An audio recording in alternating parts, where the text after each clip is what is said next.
صلی اللہ علی محمد صلی اللہ علی محمد صلی اللہ علی محمد۔ بسم اللہ الرحمن الرحیم، نحمدہ ونصلی علی رسولہ الکریم، اما بعد۔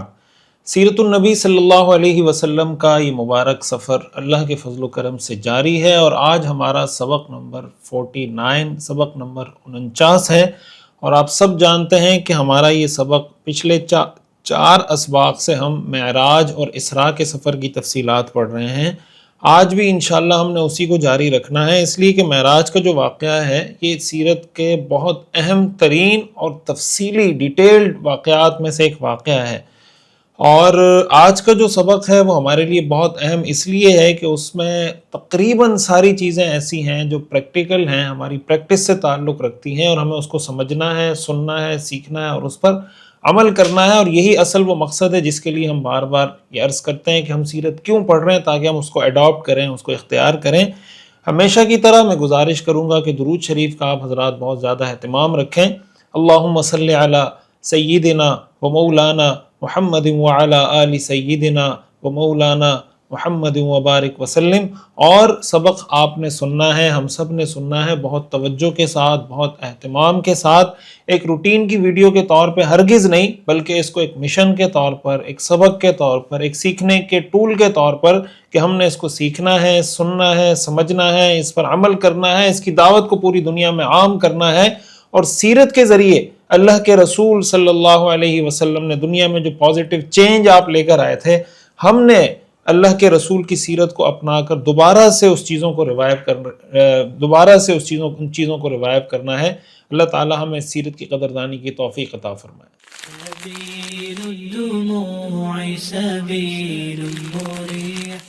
آج کا جو ہمارا موضوع ہے وہ اسراء اور معراج میں پیش آنے والے وہ واقعات ہیں جس میں رسول اللہ صلی اللہ علیہ وسلم نے اللہ تعالیٰ کی بہت سی نشانیوں کا مشاہدہ بھی کیا، بہت سے ان لوگوں کا آپ نے مشاہدہ کیا، دیکھا جو عذاب میں مبتلا تھے، طرح طرح کے عذابوں میں مبتلا تھے۔ اسی طرح حضور علیہ السلام نے جنت میں کچھ لوگوں کا مشاہدہ کیا، کچھ جنتوں کا آپ کو وزٹ کروایا گیا، اور بہت سی نشانیاں اللہ کے رسول صلی اللہ علیہ وسلم نے دیکھیں۔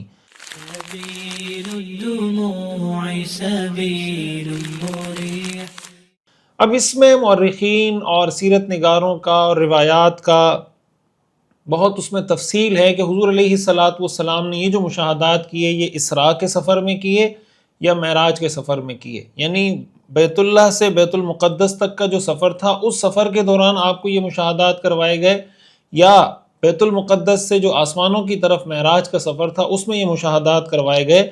کچھ روایات سے کچھ چیزوں کا تذکرہ ملتا ہے کہ اسراء کے سفر میں، کچھ چیزوں کا تذکرہ ملتا ہے کہ معراج کے سفر میں۔ روایات کے الفاظ مختلف ہیں، لیکن اتنی بات بہرحال طے ہے کہ اسراء اور معراج ان دونوں اسفار کے اندر آپ علیہ السلام کو یہ مشاہدات کروائے گئے۔ اس لیے ہم اس کی تفصیل میں جائے بغیر کہ یہ واقعہ اسراء کے سفر میں پیش آیا، یہ واقعہ معراج کے سفر میں پیش آیا، اس کی تفصیل میں جائے بغیر ہم ایک ترتیب سے ان واقعات کو ذکر کریں گے تاکہ ہم ان واقعات کو بھی سن لیں جو واقعات پیش آئے ہیں، روایات میں موجود ہیں، اور پھر ان روایات سے ہمیں واقعات سے جو سیکھنے کو ملتا ہے اس کو بھی ہم ڈسکس کر لیں۔ اسی کے ساتھ ساتھ ایک بات میں یہ بھی عرض کروں کہ بعض روایات ہمیں ایسی ملتی ہیں، صحیح روایات ہیں، بخاری شریف کی، مسلم شریف کی روایات ایسی ہیں جس میں حضور علیہ السلام نے اسی طرح کی تفصیلات بتائی ہیں کہ مجھے فلاں لوگ دکھائے گئے، وہ لوگ دکھائے گئے جو اس عذاب میں مبتلا تھے، اس عذاب میں مبتلا تھے۔ تو ان واقعات کو بھی ہم اسی کے ساتھ ریلیٹ کر کے یہاں جوڑنے کی کوشش کر رہے ہیں تاکہ ایک ہی ساتھ اس بات کا ڈیٹیل کے ساتھ تذکرہ آ جائے۔ تو ہم جب تذکرہ کریں گے مثال کے طور پر کہ فلاں گناہ میں مبتلا لوگ تھے، ان کو یہ عذاب دیا جا رہا تھا، تو ساتھ ہی ہم بتا دیں گے کہ صحیح بخاری کی روایت میں یہ ہے، فلاں روایت میں یہ ہے، فلاں حدیث کی کتاب میں یہ ہے، تاکہ ایک ہی ساتھ وہ معاملہ، وہ واقعہ ہم اس کو کور کر سکیں۔ سننے میں تو انشاءاللہ آپ کو بہت آسانی سے سمجھ بھی آ جائے گا، آپ سن بھی لیں گے، لیکن اس کے لیے بہت زیادہ ریسرچ اور تحقیق کے بعد ہی ظاہر ہے آپ حضرات کے سامنے اس کو پیش کیا جاتا ہے۔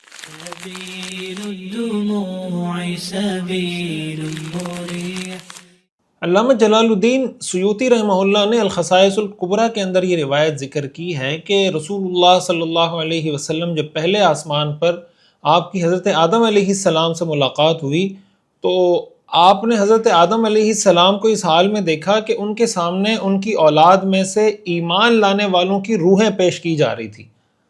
جب ان کے سامنے ایمان لانے والوں کی اور نیک اعمال کرنے والوں کی روحیں پیش کی جاتی تو وہ فرماتے روح طیبۃ و نفس طیبۃ فاجعلوها فی علیین، کہ پاکیزہ روح اور پاکیزہ جان ہے، اس کو علیین میں رکھ دو۔ اسی طرح ان کی اولاد میں سے جو فاسق فاجر لوگوں کی روحیں تھیں وہ بھی آپ کے سامنے پیش کی جا رہی تھیں۔ حضرت آدم علیہ السلام ان کو دیکھ کر فرماتے روح خبیثۃ و نفس خبیثۃ اجعلوها فی سجین، کہ یہ خبیث روح ہے، خبیث جان ہے، اسے سجین میں رکھ دو۔ سبيل الدموع سبيل مريح۔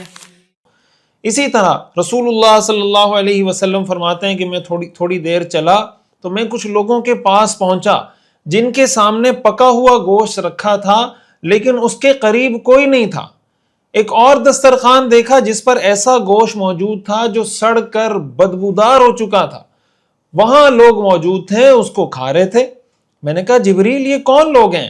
حضرت جبریل علیہ السلام نے فرمایا ہؤلاء قوم من امتک یترکون الحلال ویأتون الحرام، یہ آپ کی امت کے وہ لوگ ہیں جو حلال کو چھوڑتے ہیں اور حرام کی طرف جاتے ہیں۔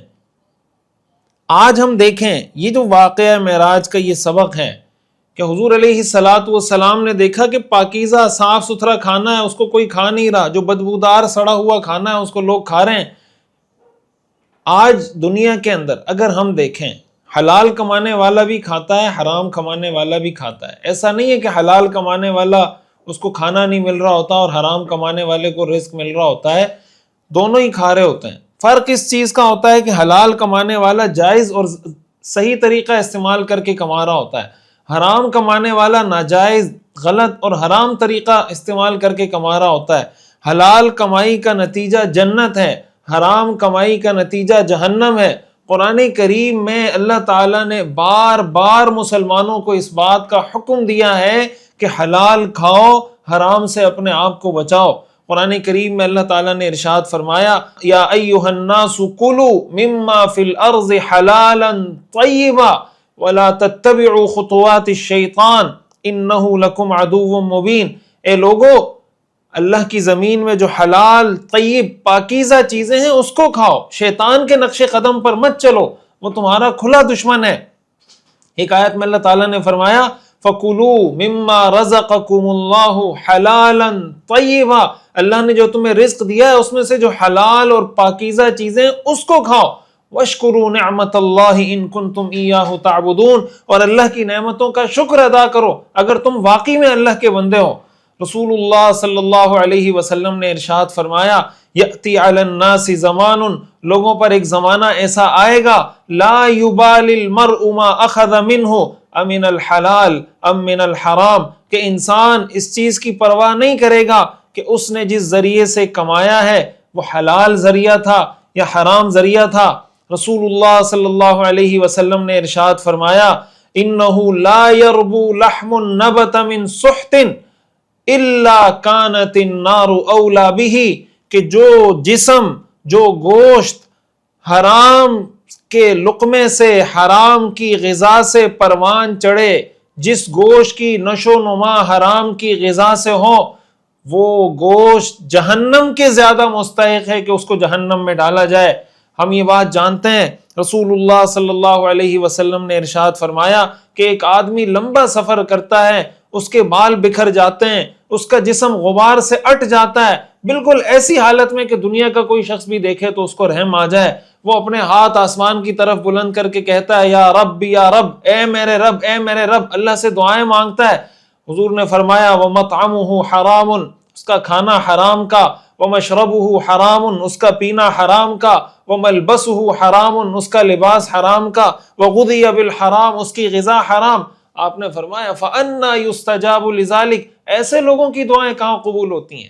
اللہ تعالی حرام کھانے والوں کی دعائیں قبول نہیں کرتے، حرام کھانے والوں کی نمازیں قبول نہیں ہوتی، حرام کھانے والوں کا حج قبول نہیں ہوتا، حرام کھانے والوں کی عبادتیں قبول نہیں ہوتی۔ یہ دنیا میں ہمارے لیے ایک امتحان ہے، اور قیامت کے دن جو آدمی حرام دنیا میں کھائے گا، قیامت کے دن اس کو جو عذاب دیا جائے گا، بہت سے عذابوں میں سے عذاب کی ایک شکل یہ ہوگی کہ بدبودار سڑا ہوا کھانا کھائے گا، اور جو پاکیزہ کھانا ہے وہ اس کو نہیں کھلایا جائے گا۔ یہ کتنا بڑا عذاب ہے۔ ٹھیک ہے، دنیا میں جو آدمی حرام کما رہا ہے وہ کچھ زیادہ کما لے گا، وہ گاڑی اچھی خرید لے گا، وہ اچھے بنگلے میں رہ لے گا۔ اگر آپ حلال طریقے سے کما رہے ہیں اور آپ کو لگتا ہے کہ یار یہ مجھ سے کم ٹیلنٹ والا ہے، لیکن حرام ذریعے سے دیکھیں ایک دم اتنا آگے نکل گیا، اس پہ پہلے ہم یہ بات ڈسکس کر چکے ہیں کہ یہ کوئی ایسی چیز نہیں ہے جس پہ ہم رش کریں، یہ ایسی چیز ہے کہ ہم اس پہ ترس کھائیں گے، یار یہ قابل ترس ہے، قابل رحم ہے، حرام کھا رہا ہے جہنم میں جائے گا۔ حضور نے فرمایا جو جسم حرام سے پلتا ہے وہ جہنم میں جاتا ہے۔ ہمیں اس پہ ترس آنا چاہیے، حرام کھانے والے کو ہم پہ رش کرنا چاہیے کہ یار یہ حلال کھا رہا ہے۔ اب اگر اتنا فرق بھی ہم برداشت نہیں کر سکتے کہ یار وہ اچھی گاڑیوں میں گھوم رہا ہے میں کیوں نہیں گھوم رہا، تو بھائی یہ جنت جہنم کا تصور کیا ہم نے ختم کر دیا ہے؟ کیا ہم نے اس دنیا کو جنت سمجھ لیا؟ یہ دنیا جنت تو نہیں ہے، یہ دنیا تو امتحان کی جگہ ہے۔ اللہ نے ہمیں اسی لیے تو بھیجا ہے تاکہ اللہ دیکھے بھائی حلال کون کھاتا ہے، حرام کون کھاتا ہے۔ حلال کھانے والوں کو اللہ جنت میں لے جائے اور حرام کھانے والوں کو جہنم میں لے جائے۔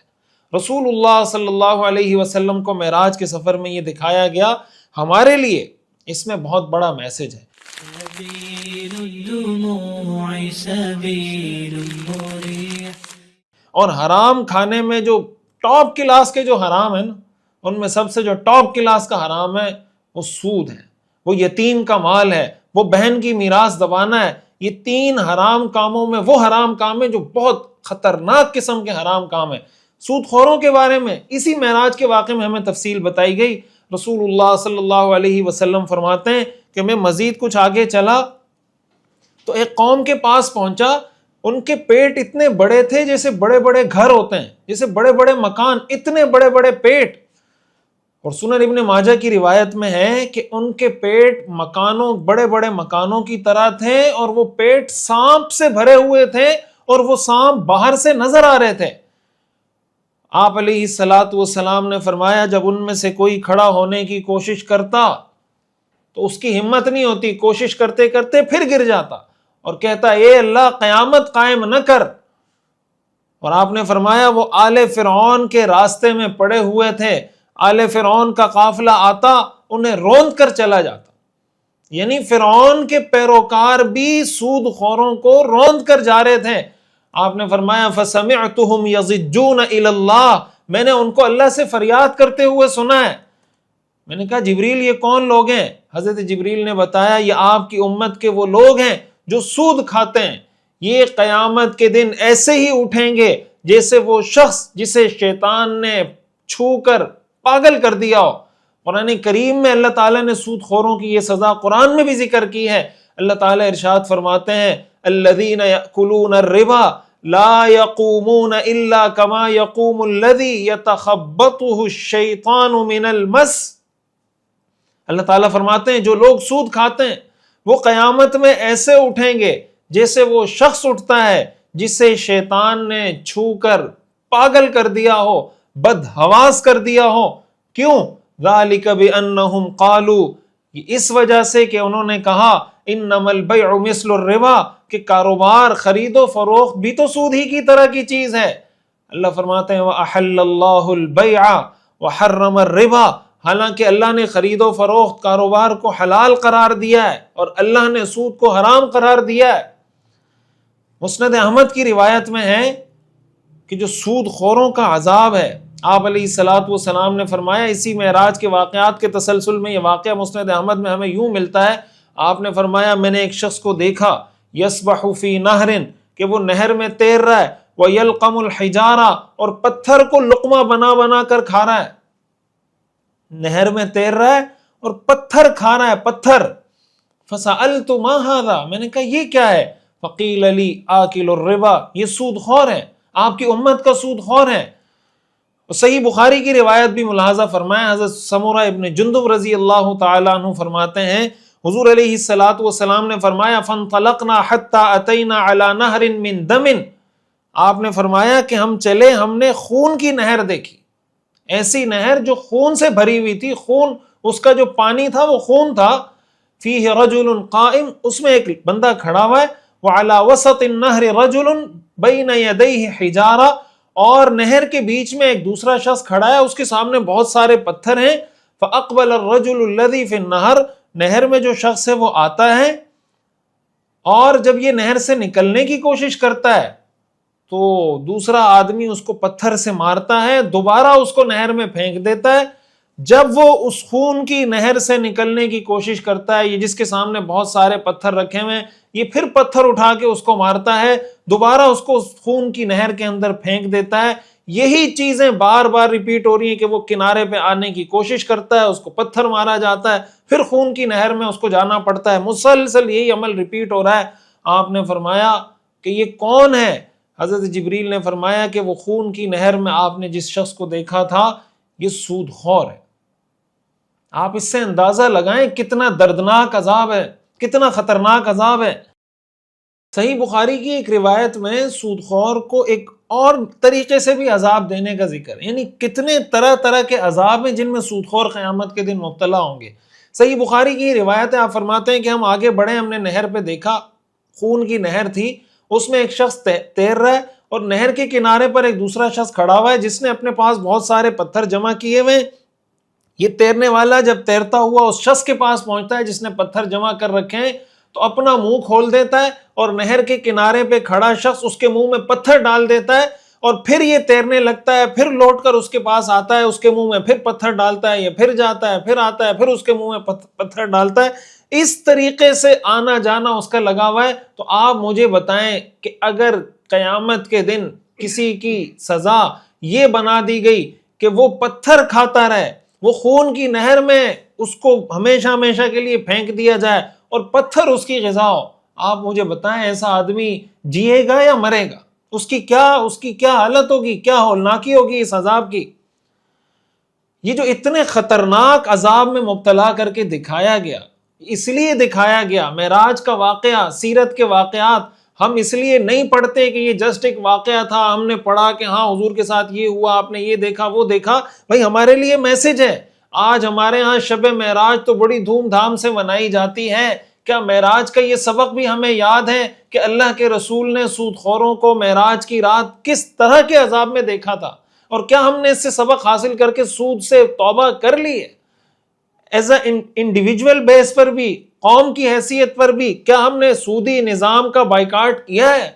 کیا ہم نے سودی نظام کو خیرباد کہا ہے؟ کیا ہم سودی نظام کے متبادل اسلامی معاشی نظام کے ساتھ کھڑے ہیں؟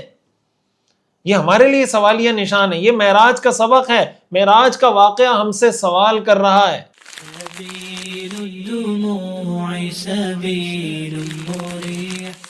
سود کی تباہ کاری جہاں قیامت کے دن انسان کو بہت ہولناک عذاب میں دھکیل دے گی، دنیا کے اندر، دنیا کی زندگی کو بھی سود کا نظام جہنم نما بنا دیتا ہے. یہاں جس طریقے سے امیر اور غریب کی تفریق ہوتی رہتی ہے، جس طرح امیر امیر تر ہوتا رہتا ہے، غریب غریب تر ہوتا رہتا ہے، جس طریقے سے یہ طبقات اور کلاسز میں تقسیم ہوتے چلے جاتے ہیں، پھر جس کی وجہ سے کرائم کا ریشو بڑھتا ہے، جس کی وجہ سے معاشرے کے اندر نہ ہمواری پیدا ہوتی ہے، نہ انصافی پیدا ہوتی ہے، قتل و غارت گری پیدا ہوتی ہے. سودی نظام ان سارے فسادوں کی جڑ ہے. ہمیں وقتی طور پہ نظر آتا ہے کہ یار میرا پیسہ بڑھ رہا ہے جناب، مجھے سود مل رہا ہے، مجھے پروفٹ مل رہا ہے، ہم اس کو سمجھ رہے ہوتے ہیں کہ یار مجھے کوئی بہت زیادہ فائدہ ہو رہا ہے. قرآن کریم میں اللہ تعالیٰ نے ارشاد فرمایا وَمَا آتَيْتُم مِّن رِّبًا لِيَرْبُوَ فِي أَمْوَالِ النَّاسِ فَلَا يَرْبُو عِندَ اللَّهِ، جو تم لوگ سود پر پیسے دیتے ہو کہ تمہارا مال بڑھے، اللہ فرماتے ہیں فَلَا يَرْبُو عِندَ اللَّهِ، اللہ کے نزدیک وہ نہیں بڑھتا. وَمَا آتَيْتُم مِّن زَكَاةٍ، اور جو تم زکوٰۃ دیتے ہو، تُرِيدُونَ وَجْهَ اللَّهِ، اور تم اللہ کی رضا کے لیے زکوٰۃ دیتے ہو، فَأُولَٰئِكَ هُمُ الْمُضْعِفُونَ، یہ وہ لوگ ہیں جو اپنے مال کو کئی گنا بڑھا لیتے ہیں.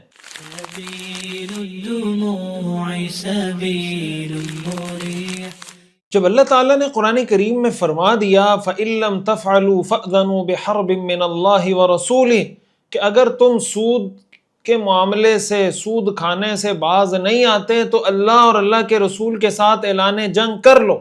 اب آپ مجھے بتائیں کہ جو شخص یا جو قوم یا جو ملک اللہ اور اللہ کے رسول کے ساتھ اعلان جنگ کر لے، کیا وہ شخص، وہ قوم، وہ ملک کبھی ترقی کی راہ پہ گامزن ہو سکتا ہے؟ کبھی وہ کامیاب ہو سکتا ہے؟ ہرگز نہیں ہو سکتا۔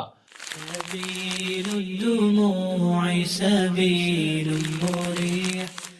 آج معراج کے اس واقعے کو پڑھ کر، سیرت کے اس واقعے کو پڑھ کر، جیسے میں بار بار یہ عرض کرتا ہوں کہ یہ سیرت کا جو ہم کورس کروا رہے ہیں یہ ایک کورس نہیں ہے، یہ ایک موومنٹ ہے، یہ ایک مشن ہے۔ ہم اس کے ذریعے اس چینج کو دوبارہ لانا چاہتے ہیں جو چینج اللہ کے رسول صلی اللہ علیہ وسلم اپنی سیرت کے ذریعے لائے تھے۔ اللہ کے رسول نے اپنی سیرت کے ذریعے معاشرے سے سود کا خاتمہ کیا تھا۔ اللہ کے رسول کے ماننے والے صحابہ نے اپنی زندگی سے سود کے نظام کو نکالا تھا۔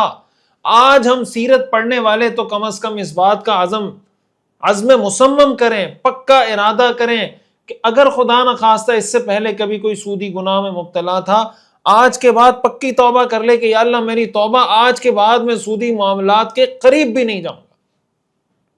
اگر آپ کے پیسے سودی بینکوں میں رکھے ہوئے ہیں، سیونگ اکاؤنٹس آپ نے بنائے ہوئے سودی بینکوں میں، فوراً اپنے سودی بینک اکاؤنٹس، جو سودی بینک کنونشنل اکاؤنٹس ہیں، اگر سیونگ اکاؤنٹ ہے ان کو تو فوراً ختم کر دیں۔ اس کے علاوہ اگر کوئی سودی معاملہ ہو رہا ہے، کوئی لین دین کے اندر کوئی اس طرح کی چیزیں، بعض اوقات یہ ہوتا ہے کہ کاروبار حلال ہوتا ہے لیکن اس کے اندر کوئی ایسی شرطیں لگا دی جاتی ہیں جن شرطوں کی وجہ سے وہ معاملہ سودی معاملہ بن جاتا ہے۔ معاملہ کرنے والا یہ سمجھ رہا ہوتا ہے کہ میں کاروبار کر رہا ہوں، حقیقت میں وہ سودی معاملہ کر رہا ہوتا ہے۔ اسی سے ہمیں یہ بات بھی سمجھ میں آتی ہے کہ جو لوگ کاروبار سے وابستہ ہیں، پیسوں کی لین دین اور یہ ان کی زندگی کا بزنس ہے، ایسے لوگوں کو مالی معاملات کا کورس بھی کرنا چاہیے، مالی معاملات کے مسائل بھی سیکھنے چاہیے کہ شریعت کے موڈ آف فائنانس کیا ہے، موڈ آف ٹریڈ کیا ہے، شریعت کے اندر بزنس کس طریقے سے ہوتا ہے۔ یہ جو اس کے موٹے موٹے مسائل ہیں، ہم اس پہ آلریڈی ایک کورس کروا چکے ہیں، ہمارے یوٹیوب چینل کے اوپر بھی موجود ہے۔ میں کوشش کروں گا اس کی پلے لسٹ کی اس کا جو لنک ہے وہ ہم یہاں ڈسکرپشن میں ڈال دیں۔ تو جو مالی معاملات سے وابستہ لوگ ہیں ان کو چاہیے کہ وہ ضرور مالی معاملات کے احکام سیکھیں، اس لیے کہ اگر سیکھیں گے نہیں تو پھر حرام سے بچیں گے کیسے، پھر سود خوری سے بچیں گے کیسے۔ اور جیسے میں نے بتایا کہ حرام کھانے کے جو بہت خطرناک جو طریقے ہیں نا حرام کے، ان میں سے ایک سود خوری ہے۔ سبيل الدموع سبيل مريح۔ دوسرا جو بڑا حرام ہے وہ یتیم کا مال کھانا ہے۔ اس کا ذکر بھی معراج کے واقعے میں ہمیں ملتا ہے۔ رسول اللہ صلی اللہ علیہ وسلم فرماتے ہیں کہ میں تھوڑا آگے بڑھا، فَإِذَا أَنَا بِأَقْوَامٍ مَشَافِرُهُمْ كَمَشَافِرِ الْإِبِلِ، کہ میں تھوڑا آگے بڑھا تو میں ایک ایسے طبقے کے پاس، ایسے لوگوں کے پاس پہنچا جن کے ہونٹ اتنے بڑے بڑے ہو گئے تھے جیسے اونٹ کے ہونٹ ہوتے ہیں۔ ان کے منہ کھولے جاتے، ان کے منہ میں پتھر ڈالے جاتے اور پھر وہ پتھر ان کے نیچے سے نکل جاتے۔ آپ نے فرمایا فَسَمِعْتُهُمْ يَضِجُّونَ إِلَى اللَّهِ، میں نے ان کو اللہ کی طرف فریاد کرتے ہوئے سنا ہے۔ میں نے کہا جبریل یہ کون لوگ ہیں؟ جبریل نے کہا هَؤُلَاءِ مِنْ أُمَّتِكَ الَّذِينَ يَأْكُلُونَ أَمْوَالَ الْيَتَامَى ظُلْمًا، یہ آپ کی امت کے وہ لوگ ہیں جو یتیموں کا مال ظالمانہ طریقے سے کھاتے ہیں۔ انما یأکلون فی بطونہم نارا، یہ اپنے پیٹوں میں آگ بھر رہے تھے، ان کو اندازہ نہیں تھا۔ قرآن کریم میں اللہ تعالیٰ نے اس بات کو اسی انداز سے بیان کیا ہے، ان الذین یأکلون اموال الیتامی ظلما انما یأکلون فی بطونہم نارا وسیصلون سعیرا۔ آپ نے اللہ تعالیٰ فرماتے ہیں یقین رکھو اس بات کا کہ جو لوگ یتیموں کا مال ناحق طریقے سے کھاتے ہیں، انما یأکلون فی بطونہم نارا، یہ اپنے پیٹوں میں آگ بھر رہے ہیں، وسیصلون سعیرا، اور عن قریب دہکتی ہوئی آگ کے اندر یہ داخل ہوں گے۔ اتنا خطرناک ہے۔ قرآن کریم میں اللہ تعالیٰ نے یتیم کے مال کے بارے میں فرمایا لا تقربوا مال الیتیم، یتیم کے مال کے قریب بھی مت جاؤ۔ یہ نہیں کہا یتیم کا مال مت کھاؤ، ایک جگہ یہ بھی فرمایا، لیکن یہ بھی فرمایا کہ یتیم کے مال کے قریب بھی مت جاؤ، اس لیے کہ قریب جاؤ گے تو دل میں شیطان وسوسے ڈالنا شروع کر دے گا کہ یار یہ تو یتیم ہے، اس کا تو ابا ہے نہیں، کوئی مطالبہ کر نہیں سکتا۔ آج ہمارے ہاں کیا ہوتا ہے، بھائی کا انتقال ہوتا ہے، دوسرے بھائی آ کر اپنی بھابھی سے اسی وقت پاور آف اٹارنی پہ سائن کرواتے ہیں کہ ہم آپ کے حق کے لیے لڑیں گے، آپ کو میراث دیں گے. اصل میں اس کی میت پڑی ہوئی ہے، بھائی کی میت پڑی ہوئی ہے، ابھی اس کو دفنایا نہیں، اور اس کی بیوہ سے سائن لے لیا، اور اس بیوہ کو پتہ نہیں ہوتا، وہ سائن کر دیتی ہے کہ ہاں میرا پاور آف اٹارنی آپ کے پاس ہے، اور ساری زندگی وہ بیوہ روتی رہتی ہے. اس لیے میں خواتین سے بھی گزارش کروں گا کہ اپنے دماغ کو، اپنے کانوں کو، اپنی آنکھوں کو، اپنے حواس کو ہمیشہ برقرار رکھا کریں. خدا نخواستہ کسی کے ساتھ کوئی ایسا معاملہ ہوتا ہے، کبھی کسی کو پاور آف اٹارنی نہ دیں. آپ پاور آف اٹارنی پہ سائن کر دیتی ہیں، بعد میں ساری زندگی روتی رہتی ہیں، آپ کے ہاتھ میں کوئی قانونی حق باقی نہیں رہتا. اور ایسے بے شرم بے حیا بھائی کہ بھائی کی لاش پڑی ہوئی ہے، وہ بجائے اس کے کہ بھائی کی لاش پہ اس کو تدفین کے لیے کوئی انتظامات کرتے، وہ اس انتظامات میں لگ جاتے ہیں کہ کس طرح ہم نے بھائی کی بیوہ اور اس کے یتیم بچوں کے میراث پہ ڈاکہ ڈالنا ہے. قرآن کریم میں اللہ تعالیٰ نے ارشاد فرمایا وَلْيَخْشَ الَّذِينَ لَوْ تَرَكُوا مِنْ خَلْفِهِمْ ذُرِّيَّةً ضِعَافًا خَافُوا عَلَيْهِمْ فَلْيَتَّقُوا اللَّهَ وَلْيَقُولُوا قَوْلًا سَدِيدًا، کہ وہ لوگ جو یتیموں کے مال میں خرد برد کرتے ہیں، ان کو چاہیے کہ وہ ڈریں، اس بات سے ڈریں کہ اگر وہ اپنے پیچھے اس طرح کی کمزور اولاد چھوڑ کر جاتے ہیں تو ان کو کتنا ڈر ہوتا ہے کہ یار میں مر گیا، میرے بچوں کا کیا ہوگا. خافوا علیہم، تو وہ جو دوسرا مرا ہے وہ بھی تو یہی سوچ کے مرا ہوگا کہ اگر میں مر جاؤں میرے بچوں کا کیا ہوگا. تو اللہ تعالیٰ فرماتے ہیں تمہیں حیا نہیں آتی کہ تمہیں خود اپنی اولاد کے بارے میں تو اس بات کا ڈر ہے کہ اگر میں مر گیا تو میری بیوی کمزور ہے، میرے بچے کمزور ہیں، پتہ نہیں ان کو کوئی حق دے گا یا نہیں دے گا. اپنی اولاد کے بارے میں تمہیں اس بات کا ڈر ہے. کوئی اور اگر مرتا ہے، تمہارا بھائی مرتا ہے، تو تمہیں یہ سوچ کیوں نہیں آتی کہ وہ بھی یہ سوچ رہا ہوگا. اس لیے ہم اپنے یتیم بھتیجوں کا اور بیوہ، اپنے بھائی کی بیوہ کا حق اس کو پورا پورا ادا کریں گے. اللہ فرماتے ہیں فَلْيَتَّقُوا اللَّهَ، کچھ اللہ کا خوف کرو، وَلْيَقُولُوا قَوْلًا سَدِيدًا، اور سیدھی سچی بات کیا کرو. رسول اللہ صلی اللہ علیہ وسلم نے فتح الباری کی روایت کے اندر بھی یہ بات موجود ہے کہ آپ جب ان کے پاس سے گزرے، ان کے ہونٹ اونٹوں کے، آپ بتائیں آپ کا ہونٹ اگر اونٹ کے ہونٹ کے جتنا کر دیا جائے، ابھی تھوڑے سے ہونٹ کے اندر اگر سوجن ہو جائے تھوڑی سی، ہمارا کیا حال ہوتا ہے. اور اگر یہ ہونٹ اونٹ کے ہونٹ کے برابر کر دیا جائے تو پھر ہمارا کیا حال ہوگا. اور پھر اس اونٹ کے برابر ہونٹ کر دیے گئے، پھر پتھر ڈالے جا رہے ہیں، پتھر نیچے سے نکل رہا ہے، پھر پتھر ڈالا جا رہا ہے، پھر نیچے سے نکل رہا ہے. کوئی اس عذاب کی ہولناکی کا اندازہ کر سکتا ہے؟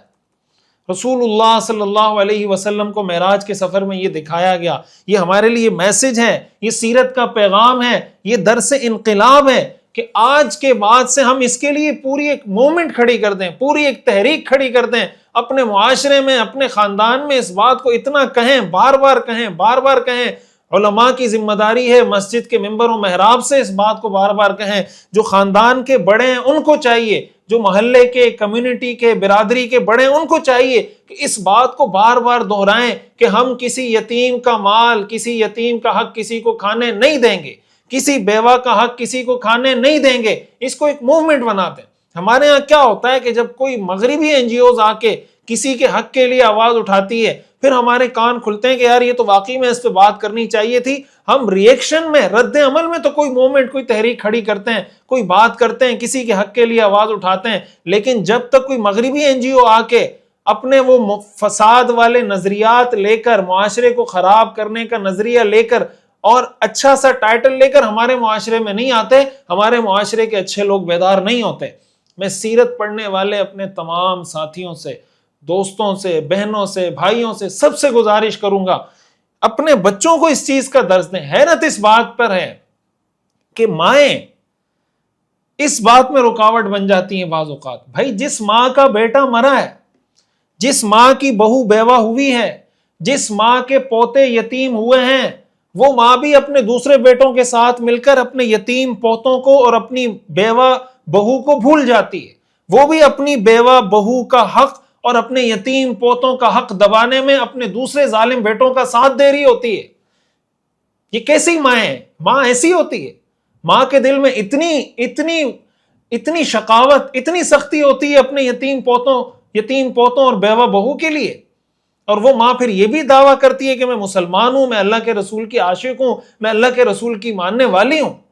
اور اگر وہ باپ ہیں تو باپ کو کیا اس بات کی سینس نہیں ہے؟ باپ کو اس بات کی سمجھ نہیں ہے؟ یہ معراج کا واقعہ ہے، یہ سیرت کے واقعات ہم واقعات کے لیے نہیں پڑھ رہے، یہ واقعات ہم سبق حاصل کرنے کے لیے پڑھ رہے ہیں۔ میں بار بار یہ بات عرض کر رہا ہوں، ان میں سے ہر چیز ایسی ہے کہ اس کے لیے باقاعدہ آپ سمجھیں کہ کوئی موومنٹ، اس پہ پورا سمجھیں ایک تحریک کھڑی کر دینی چاہیے، معاشرے میں اس پہ لکھا جائے۔ ہمارے ہاں سوشل میڈیا میں فضول باتوں پہ تو بہت لکھا جاتا ہے، پڑھا بھی جاتا ہے، لکھا بھی جاتا ہے، ان موضوعات پہ ہم کیوں نہیں بولتے اپنے خاندان میں؟ اور یہ مولوی صاحب کی ذمہ داری نہیں ہے، مفتی صاحب کی ذمہ داری نہیں ہے، یہ ہر مسلمان کی، ہر اس شخص کی ذمہ داری ہے جو کہتا ہے میں اللہ کے رسول کا عاشق ہوں۔ اگر اللہ کے رسول کا عاشق ہے، اللہ کے رسول کی تعلیمات پہ عمل کریں۔ سبيل الدموع سبيل مريح۔ رسول اللہ صلی اللہ علیہ وسلم نے فرمایا کہ میں تھوڑی دیر آگے چلا تو میں عورتوں کے پاس پہنچا۔ وہ عورتیں تھیں جو اپنے سینوں سے لٹکی ہوئی تھیں، اور کچھ عورتیں اپنی ٹانگوں کے بل الٹی لٹکی ہوئی تھیں۔ آپ نے فرمایا کہ ان کو بھی میں نے اللہ کی طرف فریاد کرتے ہوئے سنا ہے۔ میں نے پوچھا جبریل یہ عورتیں کون ہیں؟ جبریل نے کہا ہؤلاء من امتک اللاتی یزنین ویقتلن اولادہن، یہ آپ کی امت کی وہ عورتیں ہیں جو زنا کرتی تھیں، جو اپنے بچوں کو قتل کرتی تھیں۔ اندازہ لگائیں اس سے۔ صحیح بخاری کی ایک روایت میں ہے کہ ہم ایک تنور جیسی چیز پر آئے، جیسے تنور ہوتا ہے، اور اس تنور کے اندر سے چیخنے چلانے کی آوازیں آ رہی ہیں۔ جب ہم نے اس میں جھانکا تو اس کے اندر کچھ ننگے مرد اور کچھ ننگی عورتیں، اور ان کے نیچے سے آگ لپٹی ہوئی تھی۔ جب آگ انہیں اپنی لپیٹ میں لے لیتی تو وہ چیخنے چلانے لگتے۔ میں نے کہا ما ہؤلاء، جبریل یہ کون ہے؟ انہوں نے مجھے کہا آپ آگے چلیں، آگے چلیں۔ کچھ دیر آگے چلنے کے بعد حضور کو بتایا اما الرجال والنساء العراة الذين في مثل بناء التنور فانهم الزنات والزواني، وہ جو آپ نے تنور جیسی چیز میں، آگ میں ننگے مرد اور ننگی عورتوں کو جلتے ہوئے دیکھا تھا، یہ زانی مرد اور زانی عورتیں تھیں۔ فتح الباری کی روایت میں یہ بھی موجود ہے کہ حضور علیہ السلام کا گزر ہوا ایک ایسی قوم کے پاس جو بدبودار گوشت کھا رہے تھے، سڑا ہوا گوشت کھا رہے تھے، حالانکہ صاف گوشت بھی رکھا ہوا تھا لیکن وہ صاف گوشت نہیں کھا رہے تھے۔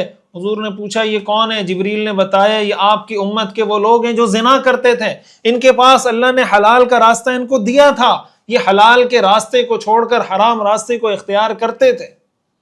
نکاح کا راستہ اللہ نے دیا، نکاح کے راستے کو چھوڑ کر زنا کا راستہ اختیار کیا۔ بہقی کی روایت میں ہے آپ علیہ السلام نے کچھ مردوں اور خواتین کو دیکھا جن کے سامنے ایک ہانڈی میں پکا ہوا اور ایک ہانڈی میں کچا سڑا ہوا گوشت رکھا ہے، مگر یہ بد عقل پاکیزہ گوشت چھوڑ کر سڑا ہوا کچا گوشت کھا رہے ہیں۔ آپ نے جب حضرت جبریل سے پوچھا کہ یہ کون ہے، ان کا کیا معاملہ ہے، حضرت جبریل نے بتایا یہ وہ لوگ ہیں جن کے پاس حلال اور پاکیزہ بیویاں موجود تھیں مگر پھر بھی زانیہ اور فاحشہ عورتوں کے ساتھ رات گزارا کرتے تھے، یا یہ وہ عورتیں ہیں جن کے پاس ان کا شوہر موجود تھا لیکن یہ پھر بھی زانی اور بد کردار مردوں کے ساتھ رات گزارا کرتی تھی۔ آپ مجھے بتائیں ہمارے معاشرے میں زنا کرنا کتنا آسان کر دیا گیا ہے اور نکاح کو کتنا مشکل بنا دیا گیا ہے۔ اسلام میں عورت کو مرد کے لیے، مرد کو عورت کے لیے حلال کرنے کا جو طریقہ ہے وہ نکاح کا طریقہ ہے۔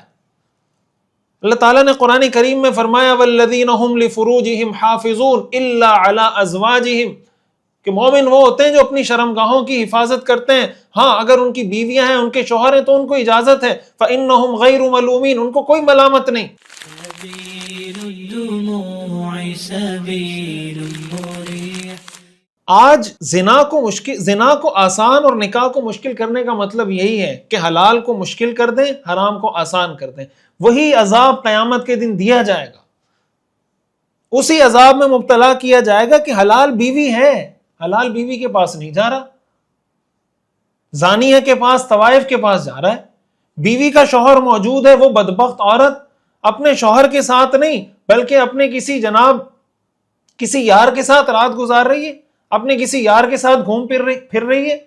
بھائی جب اللہ تعالیٰ نے ایک حلال رشتہ عطا کیا ہے تو حرام رشتوں میں جڑنے کا کیا مطلب؟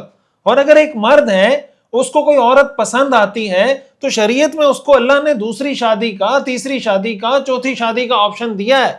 ہمارے معاشرے میں ایسی عورتیں بھی پائی جاتی ہیں جو یہ کہتی ہیں کہ اگر میرا شوہر منہ کالا کرے، زنا کرے، اس کی تو اس کو اجازت ہے، لیکن میں اپنے شوہر کو دوسری شادی کی اجازت نہیں دوں گی۔ دوسری شادی کی اجازت لینا شرعاً شوہر پر لازم نہیں ہے، بیوی سے، کسی سے بھی لازم نہیں ہے کہ وہ اجازت لے۔ اگر اس کو یہ لگتا ہے کہ یار اگر میں اس بیوی سے، اس عورت کے قریب، اگر اس عورت سے میں نے نکاح نہیں کیا تو خدا نخواستہ میں زنا میں مبتلا ہو جاؤں گا، اس کی بیوی کو چاہیے، اس کے والدین کو چاہیے، اس کی سوسائٹی کو چاہیے، اس کی برادری کو چاہیے کہ پکڑ کے نکاح کروائے کہ بھئی تم نکاح کرو، اس لیے زنا سے بچے۔ لیکن نہیں، ہمارے ہاں اگر کوئی شادی کر لیتا ہے، اب ہمارے ہاں کیا ہوتا ہے، جسے میں بتا رہا ہوں کہ نکاح کو مشکل، زنا کو آسان کر دیا ہے۔ اب اگر کوئی لڑکا سمجھتا ہے کہ اس کو کوئی لڑکی پسند آ گئی ہے، وہ والدین کو کہتا ہے کہ میں شادی کرنا چاہ رہا ہوں، کیا ہمارے ہاں اس کی شادی ہو جاتی ہے؟ اب اس میں دو مشکلیں جو گراؤنڈ ریالٹی ہے، میں اس پہ بات کر رہا ہوں۔ بعض اوقات تو یہ ہوتا ہے کہ والدین سختی کرتے ہیں کہ نہیں بھائی تم نے پسند کی ہے، اس لیے یہاں تو تمہارا رشتہ ہوگا ہی نہیں۔ اب بھائی اگر اس نے پسند کی ہے، حدیث میں آتا ہے لم تر للمتحابین مثل النکاح، کہ دو محبت کرنے والوں کے لیے نکاح سے بہتر کوئی راستہ نہیں ہے۔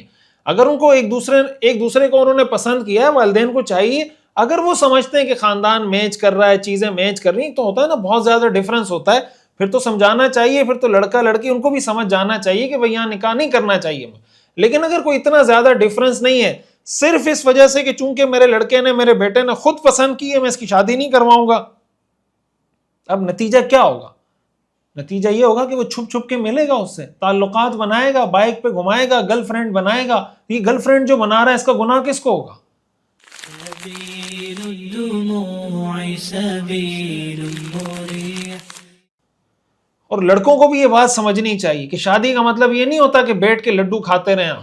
شادی کا مطلب ہے آپ نے بیوی کا خرچہ اٹھانا ہے، آپ نے گھر کا کرایہ دینا ہے، آپ نے بجلی کا بل دینا ہے، آپ نے بچوں کی فیسیں دینی ہے، آپ نے ایک ذمہ دار مرد کے طور پر اپنے آپ کو سامنے لے کر آنا ہے۔ یہ نہیں کہ شادی کر کے خود بھی ابا کے خرچے پہ بیٹھا ہوا ہے، اپنی بیوی کو بھی لا کے ابا کے سر پہ بٹھا دیا کہ میرا خرچہ بھی اٹھاؤ اور میری بیوی کا خرچہ بھی اٹھاؤ اور میرے بچوں کا خرچہ بھی اٹھاؤ۔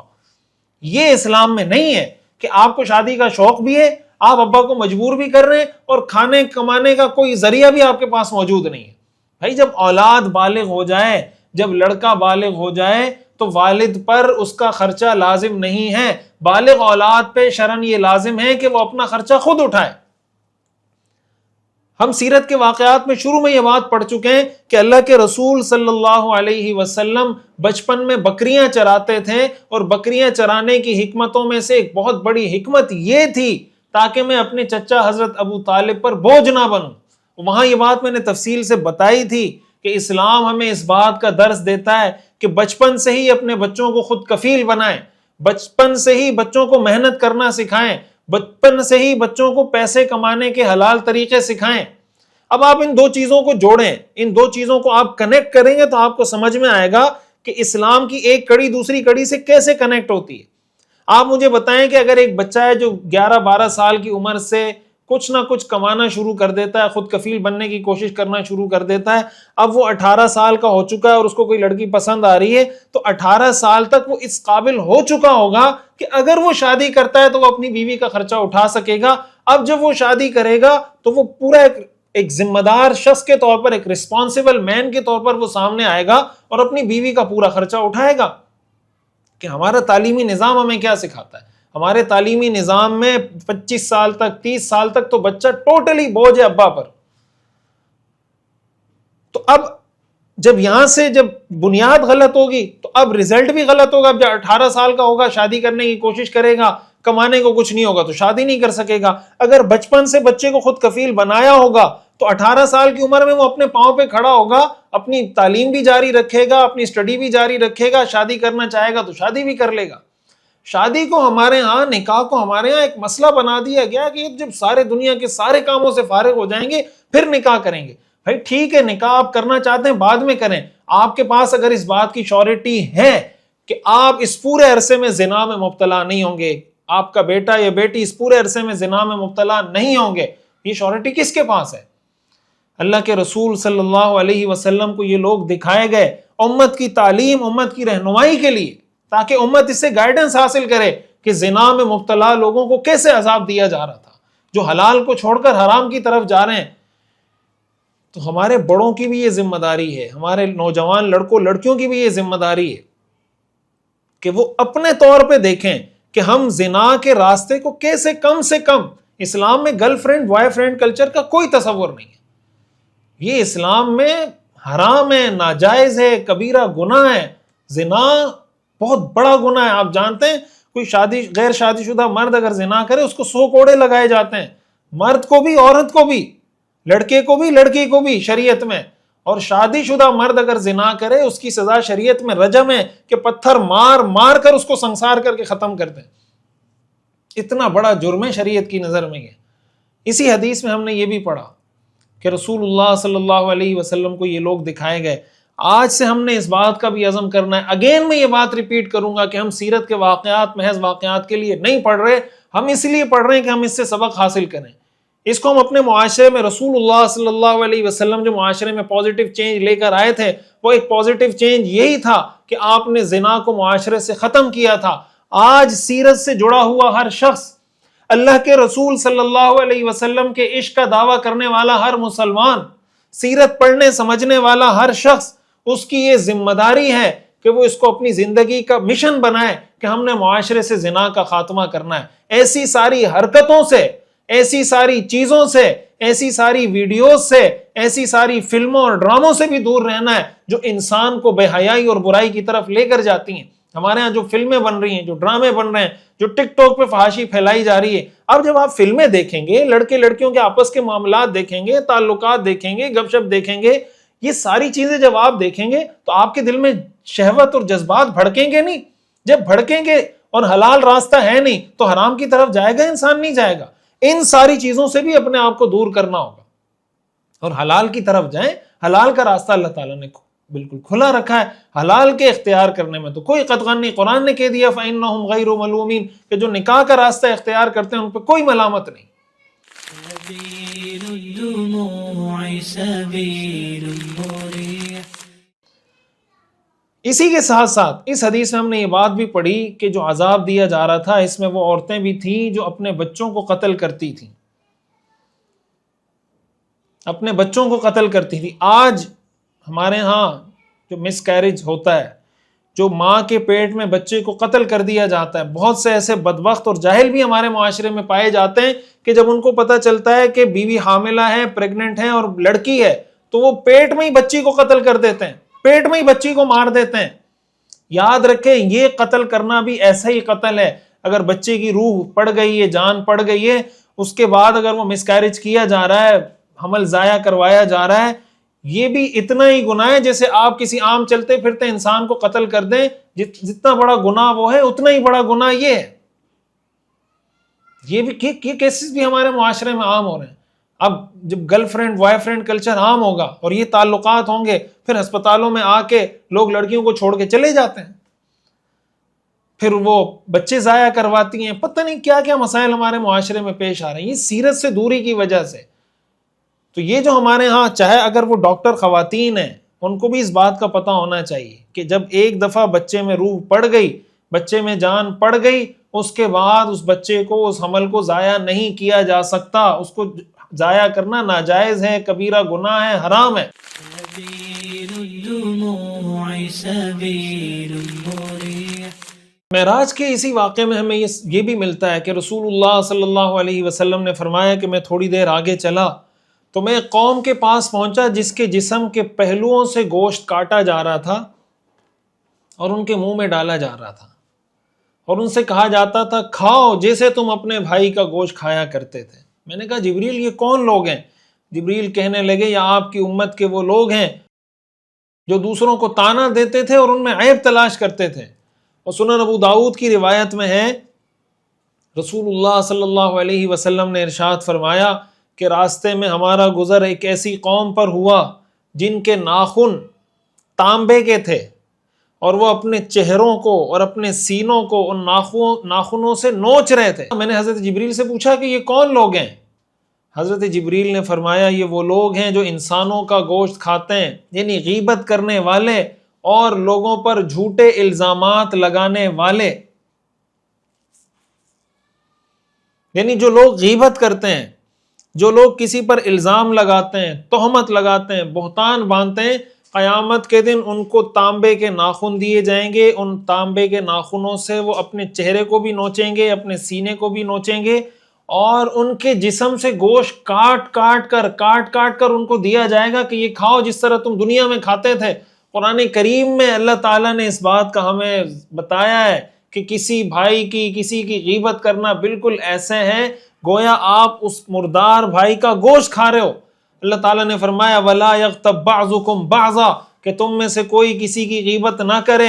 أَيُحِبُّ أَحَدُكُمْ، کیا تم میں سے کوئی یہ بات پسند کرتا ہے أَن يَأْكُلَ لَحْمَ أَخِيهِ مَيْتًا، کہ اپنے مردہ بھائی کا گوشت کھائے. فَكَرِهْتُمُوهُ، تم تو خود اس سے نفرت کرتے ہو.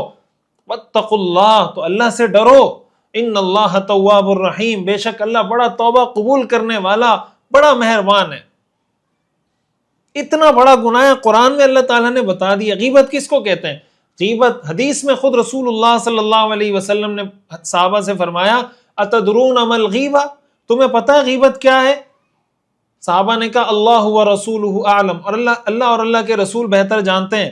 آپ نے فرمایا ذکرک اخاک بما یکرہ، اپنے بھائی کا ایسے انداز اور الفاظ سے تذکرہ کرنا جو اس کو برا لگے. صحابہ نے پوچھا افرأیت ان کان فی اخی ما اقول، یا رسول اللہ اگر میرے بھائی میں وہ برائی، وہ خامی، وہ عیب موجود ہو جو میں کہہ رہا ہوں تب؟ آپ نے فرمایا ان کان فیہ ما تقول فقد اغتبتہ، اگر اس میں وہ برائی موجود ہے اور تم وہ برائی کسی کے سامنے ذکر کرو تو تم نے اس کی غیبت کی. وَإِن لَمْ يَكُنْ فِيهِ فَقَدْ بَهَّتَّهُ، اور اگر وہ برائی اس میں موجود نہیں تھی اور آپ نے کسی کے سامنے ذکر کر دی کہ اس میں یہ برائی ہے، تب تو تم نے اس پہ تہمت لگا دی، تب تو تم نے اس پہ بہتان باندھ دیا. بہتان غیبت سے بھی بڑا گناہ ہے. ہمارے یہاں عام طور سے لوگ کہتے ہیں نا کہ یار غیبت نہیں کرو، جب کسی کو کہیں تو وہ کہتے ہیں بھائی میں آپ کو حقیقت بتا رہا ہوں وہ ایسا ہے. بھائی اسی حقیقت بیان کرنے کو ہی غیبت کہا جاتا ہے. اگر اس میں وہ برائی موجود نہ ہو اور آپ کہہ رہے ہو، یہ غیبت نہیں کہلاتی، یہ بہتان باندھنا کہلاتا ہے، جو غیبت سے بھی بڑا گناہ ہے.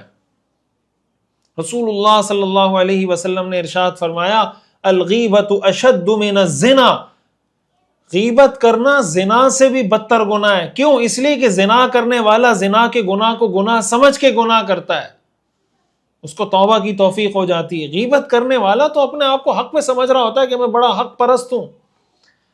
قرآن کریم میں آتا ہے ویل لکل ہمزۃ لمزہ، ہر اس شخص کے لیے تباہی اور بربادی اور ویل ہو جو لوگوں کو منہ پہ تانا دیتا ہو یا لوگوں کے پیٹھ پیچھے ان کو تانا دیتا ہو. ویل لکل ہمزۃ لمزہ. رسول اللہ صلی اللہ علیہ وسلم کو معراج کے سفر میں غیبت کرنے والوں کی سزا دکھلائی گئی ہے. آج ہمارے معاشرے میں آپ دیکھ لیں غیبت کا گناہ کتنا عام ہے. شاید ہی ہماری مجالس میں سے کوئی ایسی مجلس ہو جس میں ہم کسی کے بارے میں برائی کا تذکرہ نہ کرتے ہوں، بالخصوص خواتین کی مجلسیں. خاتون جب بیٹھے گی، ساس بیٹھے گی، بہو کی غیبت نہ کرے، بہو بیٹھے اور اپنی ساس کی غیبت نہ کرے، نند بیٹھے اور اپنی بھابھی کی غیبت نہ کرے، بھابھی بیٹھے اور اپنے نند کی غیبت نہ کرے. ہمارے ہاں اس کا شاید تصور ہی نہیں ہے کہ یہ لوگ بیٹھے ہوئے ہوں اور ایک دوسرے کی غیبت نہ کر رہے ہوں. ان کی مجلسیں ہی اس چیز سے جمتی ہیں. میں خواتین سے ہمیشہ ایک گزارش کرتا ہوں، چاہے وہ خاتون ساس ہو، چاہے وہ خاتون بہو ہو، چاہے وہ نند ہو، چاہے وہ بھابھی ہو، ایک گزارش ہمیشہ میں خواتین سے کرتا ہوں کہ دیکھیں ہماری خواتین دنیا کے سارے کاموں کو تو دین کا حصہ سمجھ لیں گی، لیکن یہ جو ساس اور بہو کا رشتہ ہے، بہو اور ساس کا رشتہ ہے، نند اور بھابھی کا، بھابھی اور نند کا جو رشتہ ہے، اور یہ جو میکے اور سسرال کا رشتہ ہے، اس کو ہماری خواتین دین کا حصہ سمجھنے کے لیے تیار نہیں ہوتی. ہماری خواتین کہتی ہیں جیسے میں نے زندگی گزاری ہے ویسے میری بہو کو گزارنی پڑے گی، جو ظلم مجھ پہ کیا گیا تھا وہ ظلم میں اپنی بہو پہ کروں گی، جو جو کام میں نے کیے تھے وہ میری بہو کرے گی. بھائی آپ کے لیے دین سٹینڈرڈ ہے، دین معیار ہے، آپ کے ساتھ کیا ہوا یہ سٹینڈرڈ نہیں ہے آپ کے لیے. آپ اور جو بہو ہے اس کو یہ بات سمجھنی چاہیے کہ بھائی میری کیا ذمہ داری ہے، میں نے کیا کرنا ہے. تو اب مجھے بتائیں کہ اگر ایک عورت بیٹھی ہوئی ہے اپنی بہو کی غیبت کر رہی ہے، بہو بیٹھی ہوئی ہے اپنی ساتھ، چاہے وہ صدقہ دے، جو چیزیں کر رہی ہیں، اور قیامت کے دن اس طرح کے عذاب میں مبتلا ہو جاتے ہیں. یہ خواتین کا تذکرہ میں نے اس لیے کیا کہ یہ چیزیں خواتین میں زیادہ ہیں. اس کا یہ مطلب نہیں کہ مرد غیبت نہیں کرتے، مردوں کی محفلیں بھی اس سے خالی نہیں ہوتی. پھر بالخصوص رشتہ داروں کی جس طریقے سے ہمارے معاشرے میں غیبت کی جاتی. ایک تو یہ نا، آپ کا کسی رشتہ دار سے کوئی مسئلہ ہے، آپ اس سے بہت زیادہ انٹریکشن نہیں رکھنا چاہتے ہیں، بہت زیادہ کلوزنس نہیں چاہتے، ٹھیک ہے، نہ ہو اس سے کلوز. شریعت کے دائرے میں جو صلہ رحمی کا حکم ہے اس کو پورا کریں. باقی بہت زیادہ کلوز نہیں ہونا چاہتے، نہ ہو اس سے کلوز. لیکن بلا وجہ کسی کے بارے میں بولتے رہنا، غیبت کرتے رہنا، اس کی شریعت میں کہاں سے اجازت ہے؟ آج ہم سیرت پڑھنے والے سب اس بات کا بھی عزم کریں، ارادہ کریں، نیت کریں کہ آج کے بعد سے میں غیبت نہیں کروں گا. جس مجلس میں غیبت ہوگی میں اس سے کھڑا ہو جاؤں گا. اگر عورت ہے تو وہ کہے کہ جس مجلس میں غیبت ہوگی میں اس سے کھڑی ہو جاؤں گی. اگر ماں غیبت کر رہی ہے، بیٹی کو چاہیے کہ کھڑی ہو جائے. بیٹی غیبت کر رہی ہے تو ماں کو چاہیے کھڑی ہو جائے. بہو غیبت کر رہی ہے تو بہو کی اماں کو چاہیے کہ وہاں سے کھڑی ہو جائے. اور اماں غیبت کر رہی ہے تو جو بہو ہے اس کو چاہیے کہ کھڑی ہو جائے وہاں سے، کہ نہیں اماں میری ساس کی غیبت مت کرنا. جب بیٹی غیبت کر رہی ہو تو ماں اپنی بیٹی کو کہے کہ میرے سامنے اپنی ساس کی غیبت مت کرنا.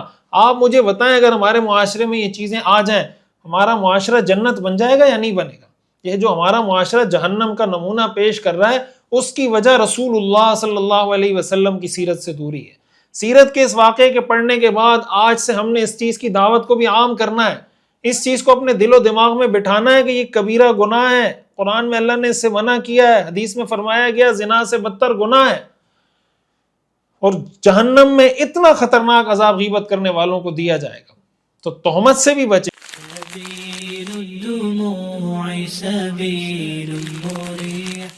سوشل میڈیا کا دور ہے. آپ آج دیکھیں سوشل میڈیا کے اس دور میں کسی کی غیبت کرنا اور کسی پہ تہمت لگانا اور کسی پہ بہتان باندھنا تو بہت آسان ہو چکا ہے.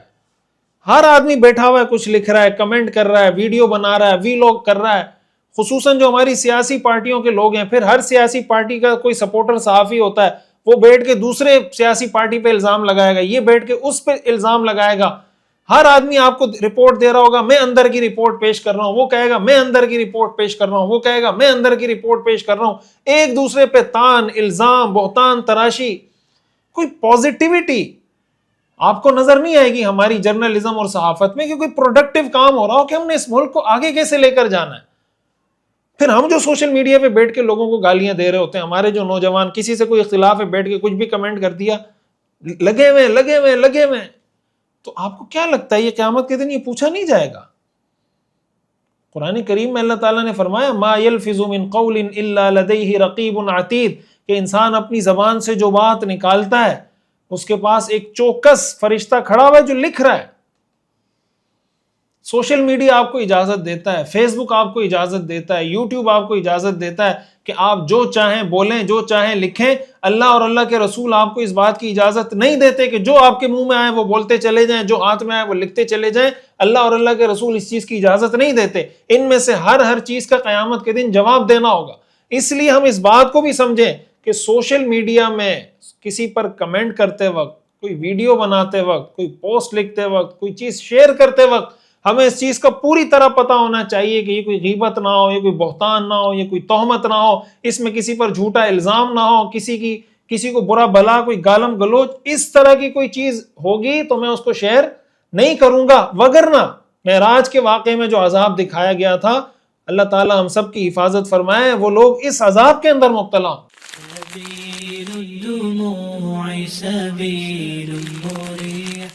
اسی تسلسل کو ہم اگر آگے بڑھائیں تو فتح الباری کی روایت میں ہمیں کچھ اور گناہوں کا تذکرہ بھی ملتا ہے کہ جن کے بارے میں رسول اللہ صلی اللہ علیہ وسلم کو بتایا گیا. فتح الباری کی روایت میں ہے رسول اللہ صلی اللہ علیہ وسلم نے فرمایا کہ میرا گزر ایک قوم کے پاس سے ہوا جن کی شرمگاہوں پر چیتھڑے تھے، گوشت کے چربی کے چیتھڑے تھے، اور وہ جانوروں کی طرح چر رہے تھے. میں نے حضرت جبریل سے پوچھا یہ کون لوگ ہیں؟ تو انہوں نے بتایا اب یہ وہ لوگ ہیں جو زکوٰۃ ادا نہیں کرتے. قرآن کریم میں اللہ تعالیٰ نے ارشاد فرمایا والذین یکنزون الذهب والفضة ولا ينفقونها في سبیل اللہ فبشرهم بعذاب علیم، کہ جو لوگ سونا چاندی کو خزانہ کر کے اسٹور کر کے رکھتے ہیں، زکوٰۃ ادا نہیں کرتے، ان کو دردناک عذاب کی خوشخبری سنا دیں۔ یوم یحمى علیہا فی نار جہنم، قیامت کے دن یہ سونا چاندی آگ کے جہنم کی آگ میں اس کو تپایا جائے گا۔ فتقوی بہا جباہہم وجنوبہم وظہورہم، پھر اس سونے اور چاندی سے ان کی پیشانی کو، ان کے پہلوؤں کو، ان کی پیٹھ اور پشت کو داغا جائے گا اور کہا جائے گا ھذا ما کنزتم لانفسکم، یہ وہ چیزیں جو تم نے اپنے لیے خزانہ کر کے رکھی تھی، فذوقوا ما کنتم تکنزون، اب جو چیزیں اپنے لیے جمع کر کے خزانہ کر کے رکھی تھی اس کا عذاب چکھو۔ اب بہت خطرناک گناہ ہے زکوٰۃ کا ادا نہ کرنا، اللہ کی راہ میں خرچ نہ کرنا۔ جن لوگوں کو اللہ نے صاحب نصاب بنایا ہے، ہمارے ہاں بہت سے ایسے لوگ ہیں جو زکوٰۃ سے بچنے کے لیے ہیلے بہانے تلاش کر رہے ہوتے ہیں کہ کسی طرح مجھ پہ زکوٰۃ فرض نہ ہو جائے۔ بھائی جب اللہ تعالیٰ نے اتنا دیا ہے، زکوٰۃ کل ہے کتنی؟ 2.5%۔ آپ کے کل جو قابل زکوٰۃ اموال ہیں، جو زکوٰۃیبل ایسٹ ہیں، اس کا ٹوٹل 2.5% آپ نے ادا کرنا ہوتا ہے، یعنی 100 میں سے 2.5 روپے۔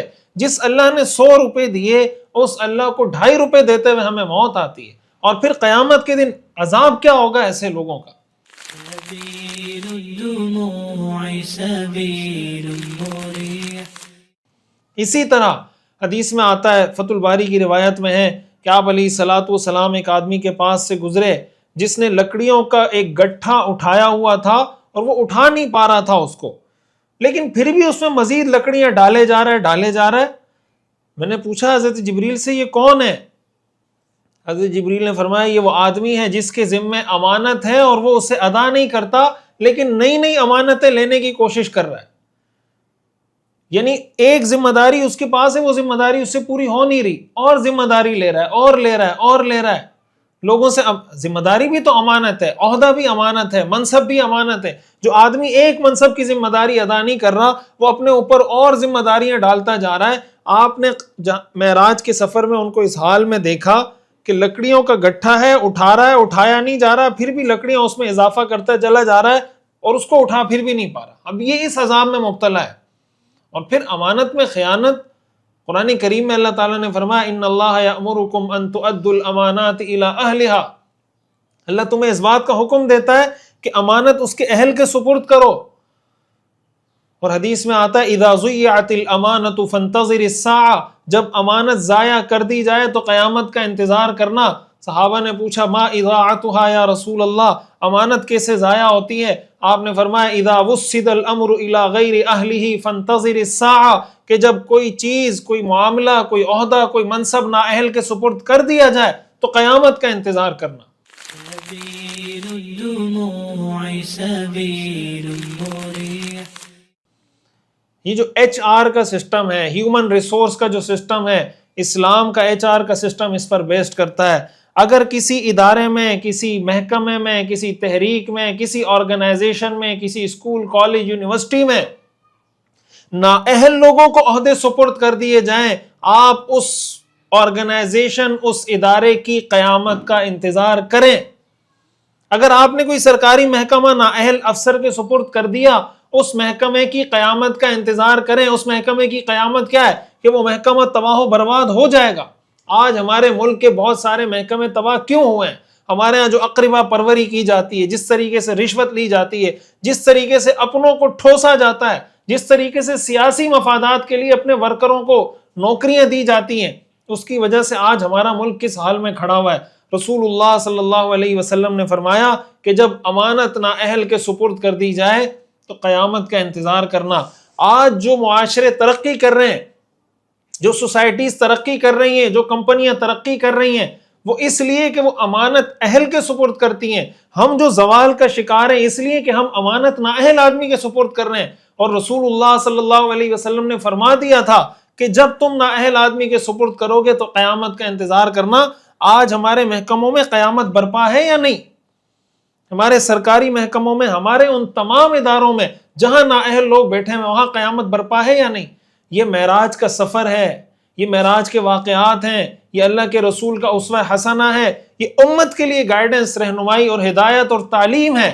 ہم نے آج یہ عزم کرنا ہے کہ کم از کم اپنے بس میں جو ہے ہم نے نااہل کو سپورٹ نہیں کرنا، چاہے وہ میرا بیٹا ہی کیوں نہ ہو، چاہے وہ میرا بھائی کیوں نہ ہو. ہم نے اہلیت کی بنیاد پر، میرٹ کی بنیاد پر چیزوں کو دیکھنا ہے، سسٹم کو دیکھنا ہے. تو جب ایک آدمی قدم بڑھائے گا، دوسرا آدمی قدم بڑھائے گا. ہمارے یہاں عام طور سے یہ ہوتا ہے کہ جو اچھے لوگ ہوتے ہیں وہ کہتے ہیں نہیں یار ہم تو سرکاری محکموں میں جائیں گے نہیں، وہاں تو رشوت ہے، فلاں فلاں فلاں. بھائی یہ کون سا طریقہ ہے؟ اچھے لوگ جب بائیکاٹ کر کے بیٹھ جائیں گے کہ میں نے وہاں نہیں جانا، تو سسٹم کیسے ٹھیک ہوگا؟ ٹھیک ہے آپ جائیں وہاں پر، آپ 100% ٹھیک نہیں کر سکیں گے، 0.00001 تو ٹھیک کر دیں گے، دوسرا آئے گا وہ تھوڑا سا آپ کی مدد کر دے گا، تیسرا آئے گا آپ کی مدد کرے گا. یہ کوئی حل نہیں ہوتا کہ آپ پیچھے بیٹھ جائیں. کیا سیرت سے ہمیں یہ چیز سیکھنے کو ملتی ہے کہ جب معاشرے میں برائی ہو آپ پیچھے بیٹھ جائیں کہ یار میں ٹھیک نہیں کر سکتا؟ سیرت کے واقعات سے اب تک ہم نے یہ سیکھا ہے. نیک لوگوں کو بعض اوقات جب نیکی کا بخار بہت زیادہ چڑھتا ہے نا، وہ اس طریقے کی حرکتیں شروع کر دیتے ہیں. یہ سیرت کا درس ہرگز نہیں ہے. آپ نے سسٹم کا حصہ بننا ہے، آپ نے نظام کا حصہ بننا ہے، نظام کا حصہ بن کر اس کو ٹھیک کرنے کی کوشش کرنی. آپ 100% ٹھیک نہیں کر سکتے، اللہ آپ سے نہیں پوچھے گا. لا یکلف اللہ نفسا الا وسعہا. آپ جو کر سکتے تھے وہ تو کرنا چاہیے، اور حکمت کے ساتھ، بصیرت کے ساتھ. یہ بھی نہیں کہ لٹ لے کے کھڑے ہو جائیں، بجائے اس کی کچھ چیزوں کو ٹھیک کریں اپنی نوکری گنوا بیٹھیں. ظاہر سیرت سے ہمیں یہ چیزیں سیکھنے کو نہیں ملتی. تو رسول اللہ صلی اللہ علیہ وسلم نے معراج کے سفر میں بہت کچھ دیکھا، اور بھی بہت سی چیزیں ہیں، بہت اہم چیزیں ہیں جو ہمارے معاشرتی رویوں سے تعلق رکھتی ہیں. آج چونکہ وقت مکمل ہو رہا ہے تو ہم اپنے سبق کو یہاں مکمل کر رہے ہیں. انشاءاللہ اگلے سبق میں ہم اس کی مزید تفصیل کی طرف جائیں گے. میں اگین یہ گزارش کروں گا کہ آج ہم نے جتنی چیزیں پڑھی ہیں یہ پریکٹیکل چیزیں ہیں، اور کم از کم جو سیرت پڑھ رہا ہے نا اس کو اب یہ عزم کر لینا چاہیے کہ بس اب جو ہم نے پڑھا ہے، جن گناہوں کا تذکرہ پڑھا ہے، آئندہ کے لیے اپنے آپ کو ان گناہوں سے دور کرنا ہے. چاہے معاشرہ کچھ کہے، سوسائٹی کچھ کہے، بھائی میں نے اس راستے پہ چلنا ہے جو اللہ کے رسول کا راستہ ہے. اللہ تعالی ہمیں سمجھنے کی اور عمل کرنے کی توفیق عطا فرمائے. آپ حضرات کے سامنے میں کچھ سوالات رکھتا ہوں آج کے سبق سے متعلق ہی، اور یہ سوالات اہم بھی ہیں اور اس لحاظ سے بھی کہ ایک دفعہ میں چیزیں ریمائنڈ بھی ہو جائیں گی، عمل کی توفیق بھی ہو جائے گی. اگر جواب نہ آ رہا ہو تو آپ یہ سبق دوبارہ سنیں، امید ہے انشاءاللہ چیزیں آپ کو ریوائز ہو جائیں گی. پہلا سوال ہے کہ حلال چھوڑ کر حرام کھانے والے لوگ کس عذاب میں مبتلا تھے؟ سڑا ہوا گوشت کھا رہے تھے، پتھر نگل رہے تھے، شرمگاہ سے چیتھڑے لٹکے ہوئے تھے. کن لوگوں کے پیٹ بڑے مکانات جتنے بڑے ہو گئے تھے اور اس میں سانپ رینگ رہے تھے؟ نماز نہ پڑھنے والوں کے پیٹ، زکوٰۃ ادا نہ کرنے والوں کے پیٹ، سود خوروں کے پیٹ. وہ کون شخص تھا جو خون کی نہر میں پتھر نگل رہا تھا اور اس کو پتھر مارے جا رہے تھے؟ نماز چھوڑنے والا، تلاوت نہ کرنے والا، سود کھانے والا. تنور جیسی چیز میں کون لوگ جل رہے تھے اور چیخ چلا رہے تھے؟ سود کھانے والے، زنا کرنے والے مرد اور عورتیں، دعا نہ کرنے والے. کیا آپ اس بات کی نیت کرتے ہیں کہ معاشرے میں نکاح کو آسان اور زنا کو مشکل بنائیں گے؟ جی ہاں، جی نہیں. کیا اولاد کو بچپن سے خود کفیل بنانے کی کوشش کرنی چاہیے یا نہیں؟ کرنی چاہیے، نہیں کرنی چاہیے. یتیم کا مال کھانے والے کس عذاب میں مبتلا تھے؟ ان کے پیٹ مکانات جیسے بڑے کر دیے گئے تھے، وہ خون کی نہر میں تیر رہے تھے، یا پھر ان کے ہونٹ اونٹ کے ہونٹوں جیسے کر دیے گئے تھے اور وہ پتھر نگلے جا رہے تھے؟ حضور صلی اللہ علیہ وسلم نے زکوٰۃ ادا نہ کرنے والوں کو کس عذاب میں دیکھا؟ ان کی شرمگاہوں پر چیتھڑے تھے، وہ پتھر نگل رہے تھے، وہ سڑا ہوا گوشت کھا رہے تھے. وہ کون لوگ تھے جن کے ناخن تانبے کے تھے اور وہ اپنے چہرے اور سینے کو نوچ رہے تھے؟ زنا کرنے والے، غیبت کرنے والے، تلاوت نہ کرنے والے. وآخر دعوانا ان الحمد للہ رب العالمین.